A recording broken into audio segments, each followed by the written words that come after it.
Good evening, my friends. I hope you're all doing very well. We're going to be learning Chapter 5 in the Laws of Shabbat, where the Rambam is going to be discussing the idea of lighting Shabbat candles. It's a very fundamental, very known part of Shabbat, but to know the details and all the important parts about this special mitzvah, we're going to be learning all about it tonight in this chapter, so join along.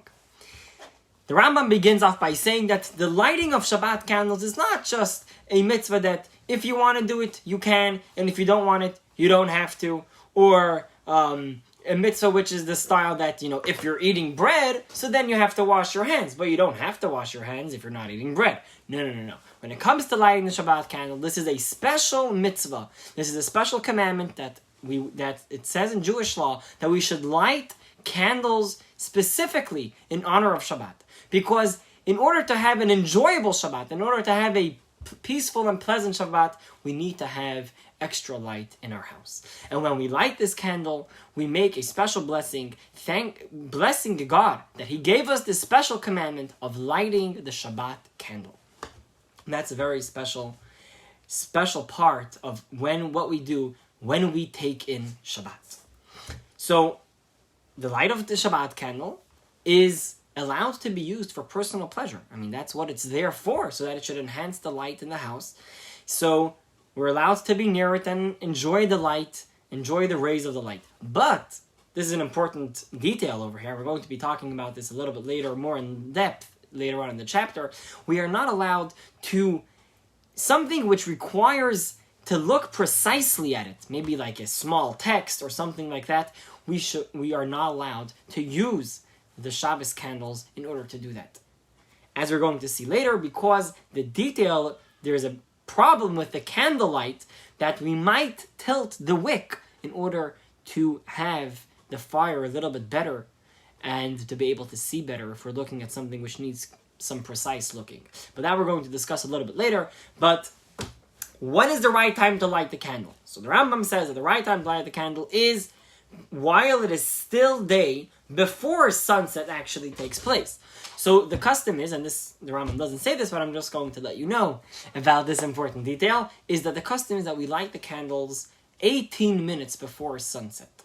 So, in other words, it says in Jewish law, and the Rambam said that it should still be day before sunset. How much? The custom is 18 minutes. There are other communities, for instance, in Jerusalem, where they light it 40 minutes before. And so on. There are different customs depending on the place. Most accepted, and this is what we do across the United States and other places in Europe as well, at least from my own experience, as much as I know, is that it is lit 18 minutes before sunset. And this is a special mitzvah which is placed on the Jewish woman. So, if there is no woman in the house, so of course the man should light the Shabbos candles. But this is a special mitzvah which is placed on the woman because the woman has a very essential part in the home. And she is really the pillar of the home, so she has this special opportunity to add the light and add more brightness and joy into the house. So that's a special mitzvah which is on the woman's responsibility, that she should light the Shabbat candle.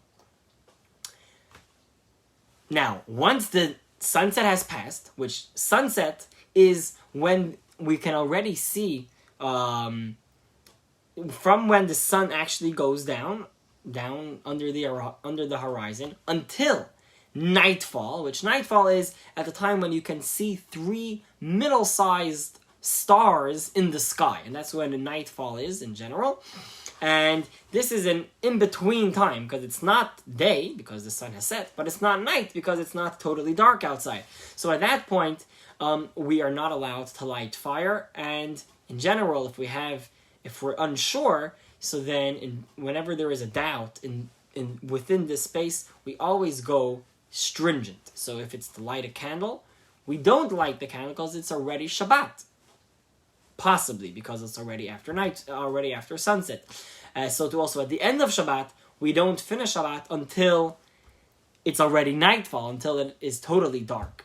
So we begin Shabbat at sunset, and it goes Friday night, Shabbat day, all the way till sunset on Shabbat day, Saturday, and then a little bit more until nightfall. So it's about 25 hours, give or take, is Shabbat. What type of candle should we light for our Shabbat candles? So the Rambam says that when we light the Shabbat candles, it should be specifically a candle that is able to burn nicely. In other words, it shouldn't be crackling and jumping, and in other words, it shouldn't be a type of wick where the candle, where it's not really lighting properly and it doesn't have a nice flame that is burning properly. So that's important, that we should have a wick that should not be flickering too much. For instance, if we use wool or goat's hair or silk or other materials like that, where the flame doesn't sit nicely on the wick. And so to also in regards to the oil or to the wax that we're using, it should be also a wax or an oil that is a good oil or a good wax where it's going to burn nicely, and it's going to be pleasurable and enjoyable light that is coming from this candle, and not the opposite. And the Rambam says that if a person wants to place a grain of salt or a bean at the opening of the lamp that we're lighting in order to make the flame to burn better, so then they are allowed. But substances that are used in big fires, like a bonfire or like that, we don't use that for Shabbat candles, but we're allowed to use it in order to add heat or light in the house. That's something which is allowed, but just for Shabbat candles, we're not allowed to use all these substances which are usually used for big fires. For instance, the Rambam says we're not allowed to use certain substances that make a bad smell. So that's something which we shouldn't do. He says that pine sap could make a bad smell, and then the person is going to not want to be in the area near the fire of the candles, and then it goes against the whole purpose of it. Or similarly, a person is not allowed to use something which is extremely flammable, like gasoline, to use as their oil for their Shabbat candles, because that's very dangerous, and that's not a very good idea. So, in other words, the Rambam says at the outset, the person should use an oil. Olive oil is a very good oil, or sesame oil, radish oil. So, those are good to be used. And the rabbis said explicitly certain ones that should not be used because they don't burn well. Now, when we have our candles, so let's say if a person has their vessel that they're filling up with oil. So we have a wick, and we have it full of oil, or we have well, it doesn't apply to a candle so much, but so you have it full of oil. Now, let's say you want that the candle shouldn't burn out once the oil gets to the bottom. So what do? You have another vessel which is sitting a little bit above the low one where it's lit. And you make a little hole in the vessel above. And now it's going to be dripping into this bottom vessel where the candle is lit. And this one is also full of oil. And as it drips down, it's going to add oil. So now, what happens is that you actually have double the amount of oil in one in the vessel which is burning, and one in the vessel which is actually adding oil while it is burning. Rambam says we are not allowed to do this. Why not? What's the problem? You're not allowed to put this over there on Shabbat. Because, first of all, you are adding fire, essentially. You're adding from the time that it's going to be burning. Number two, if you take away this vessel, you are essentially taking out the candle that it would have burnt longer, and now it's going to burn shorter. So that's something which we're not allowed to do. And the Rambam says we should not do it. So But we are allowed to have, if we have a candle which maybe makes some sparks as it burns, for whatever reason, we're allowed to have another vessel near it that it should catch the sparks while it burns. But we're not allowed to put water into that vessel, because once the spark hits the water, you're essentially turning it off. Because you are causing the sparks to be extinguished faster than if they would have just hit, let's say it's a clay or whatever material, a metal. If there's water, it will extinguish it faster. So now the Rambam goes into a whole discussion in regards to using candlelight for use on Shabbat. The problem is like this. If we have a candle, and this is what we mentioned earlier in short, if we have a candle on Shabbat, and we want to use it to read a text. Now, since these letters are small, and the light is not very strong, we might tilt the candle towards our text in order to be able to see better. So this is a problem. This is a problem that the rabbis noticed that people maybe were doing. So therefore, they said that we are not allowed to use candlelight in order to read on Shabbat.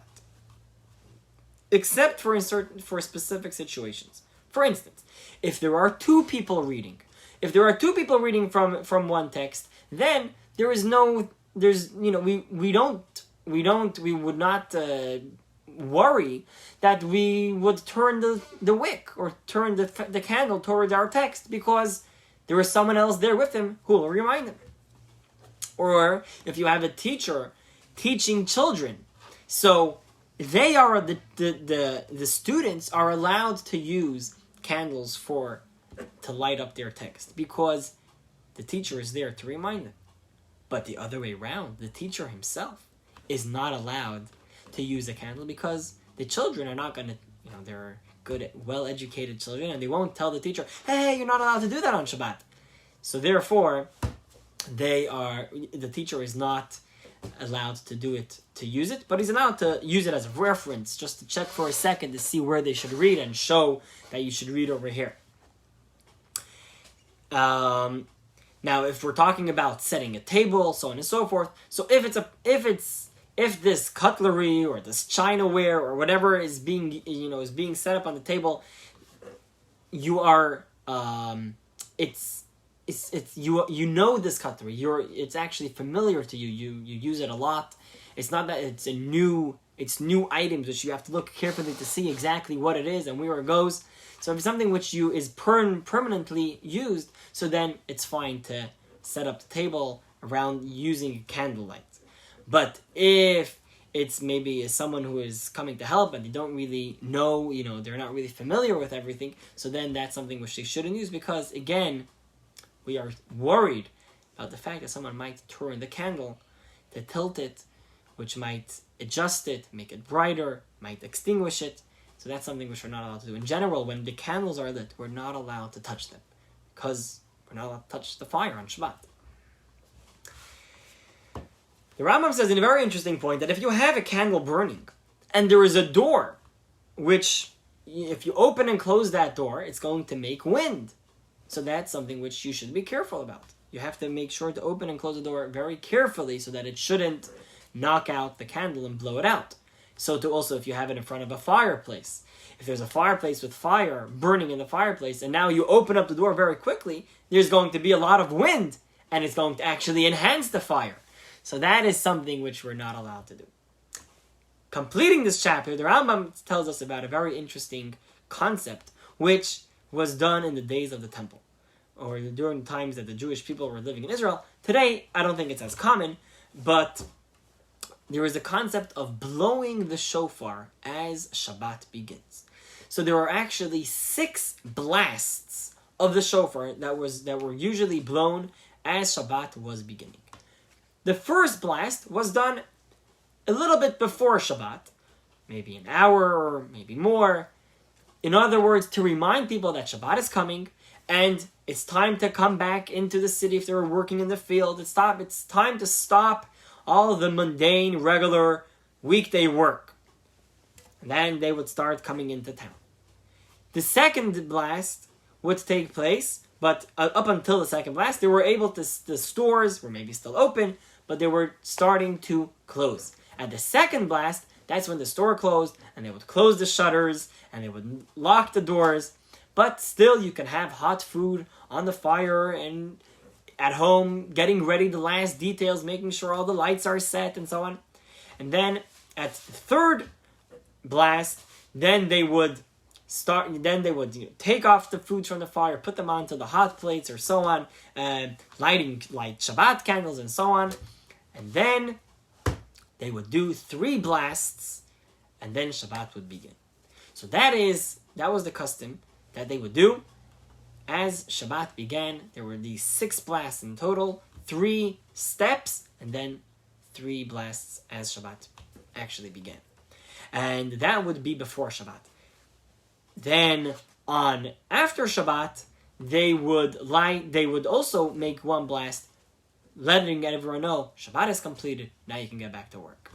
And if there was a holiday, for instance, if Yom Kippur fell out on the day before Shabbat, or a holiday that falls out on Friday, so then obviously you're not going to blast. Or if there's a holiday that begins at the end of Shabbat, Saturday night going into Sunday, so then again you won't do that blast at the end of Shabbat. So, as long as it's a weekday before Shabbat and a weekday afterwards, that's when you do the actual blasts, which was the custom. And with that, we have completed this chapter, learning all about lighting Shabbat candles, what is allowed to be used, exactly when to do it, so on and so forth. A very special chapter, very fundamental, and with that, we have completed. All right, so my friends, we'll see you all tomorrow, continuing to learn the laws of Shabbat. All the best, and have a very good one.